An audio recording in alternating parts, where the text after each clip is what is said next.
We're continuing tonight with the CBC News Climate Change series in our backyard. The impacts we're feeling now, the consequences to come, how it's reshaping our economy, and how we are responding. And it's been quite a week. On Monday, Parliament declared a national climate emergency. On Tuesday, the Liberal cabinet approved the Trans Mountain Pipeline expansion. Yesterday, Andrew Scheer released his environmental plan. And today, Alberta filed a court challenge to the federal carbon tax. Clearly, the issue is front and center with all of you. So a good time to speak with Catherine McKenna, the minister responsible for environment and climate change. Nice to see you, Minister.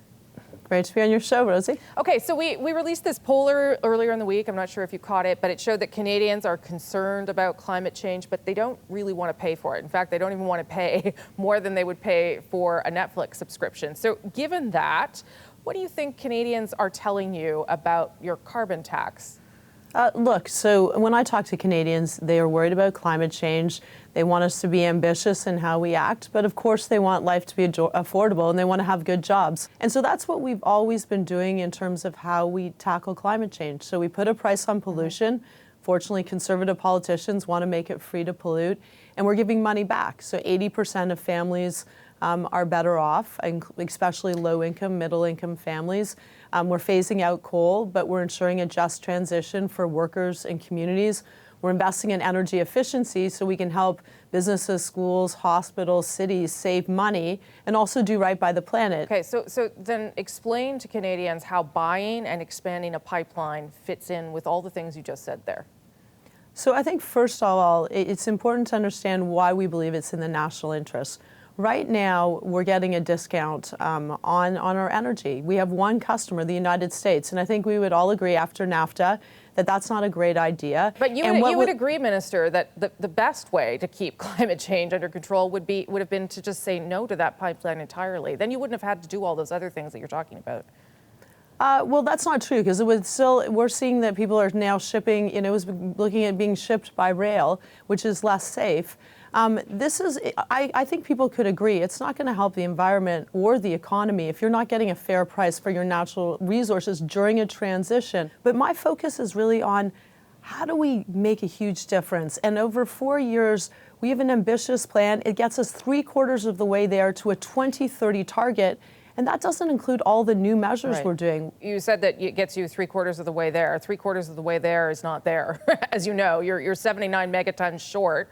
Andrew Scheer said yesterday, we have the best chance of getting there. How will you make up the difference for that 79 megatons? Because at this stage, the UN doesn't think you can do it, and I'm not sure what you have up your sleeve to indicate that you will.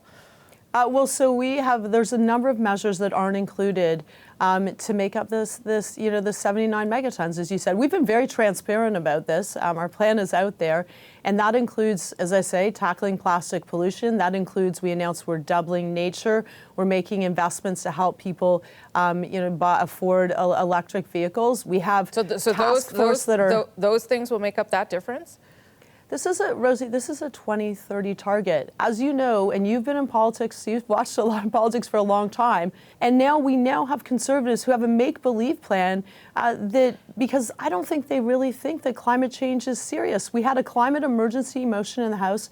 They voted against it. Sure, and but, the next day you approved expanding a pipeline. So that's worth reminding people as well. Your plan right now goes to 2022. Are you telling me that after 2022, the price on carbon doesn't go up? It just stays where it is? Well, so let's be clear, this is a plan negotiated with provinces and territories over a year. There's no plan for the price to go up. This is what we would negotiate with provinces and territories. And we will have a plan for the next 4 years. It's like the rest of the world. The Paris Agreement requires that every country improve and become more ambitious every 4 years. Sure. And so, but the price will have to go up, won't it? If you're trying to meet those targets for 2030, I don't know how you would just keep the price of carbon the same in 2022. But we've made a decision that we're not just going to do a price on pollution. It represents about 20% of our emissions reduction, but we're investing in clean technology. In the solutions that we're investing in, they're going to pay huge dividends. Okay, I got to leave it there, Minister. I do appreciate your time. Thank you. Great. Thank you.